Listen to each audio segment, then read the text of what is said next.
Majelis Hakim yang mulia, tim penasihat hukum yang kami hormati, para hadirin dan rekan media yang kami hormati pula, berdasarkan uraian-uraian yang kami kemukakan dalam analisa lebih di atas, maka kami selaku penuntut umum berkesimpulan terdakwa telah secara sah dan meyakinkan menurut hukum bersalah melakukan tindak pidana korupsi secara bersama-sama dan berlanjut sebagaimana diatur dan terancam pidana dalam pasal 12 huruf E junto pasal 18 Undang-Undang Republik Indonesia Nomor 31 Tahun 1999 tentang pemberantasan tindak pidana korupsi sebagaimana telah diubah dengan Undang-Undang Nomor 20 Tahun 2001 tentang perubahan atas Undang-Undang Republik Indonesia Nomor 31 Tahun 1999 tentang pemberantasan tindak pidana korupsi junto pasal 55 ayat 1 ke 1 KUHP junto pasal 44 ayat 1 KUHP sebagaimana dakwaan alternatif pertama.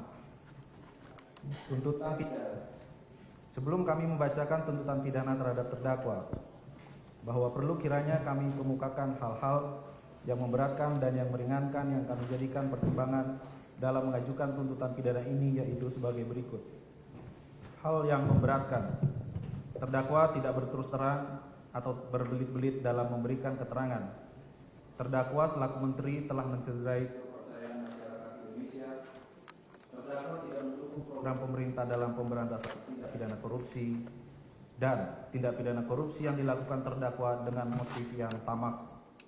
Hal-hal yang meringankan: terdakwa telah berusia lanjut 69 tahun pada saat ini.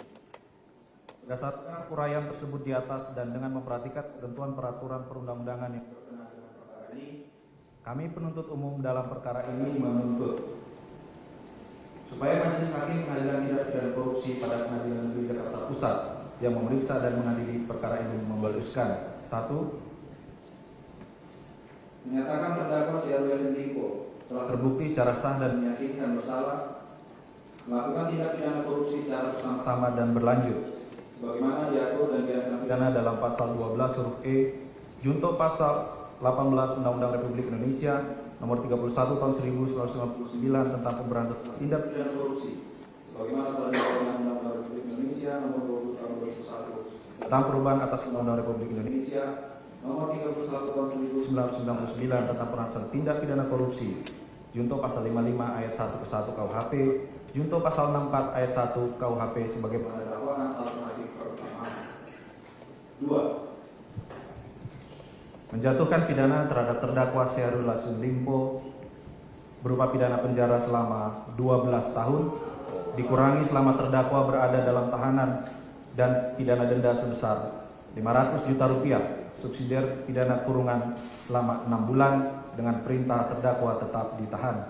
3. Membebankan kepada terdakwa Syahrul Yassin Limpo untuk membayar uang pengganti sebesar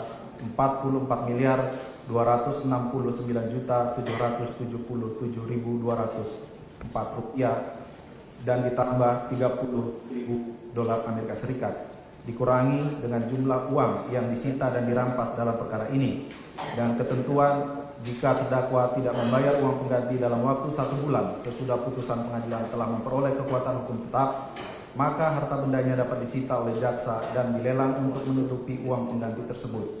Jika tidak mencukupi, diganti dengan pidana penjara selama 4 tahun.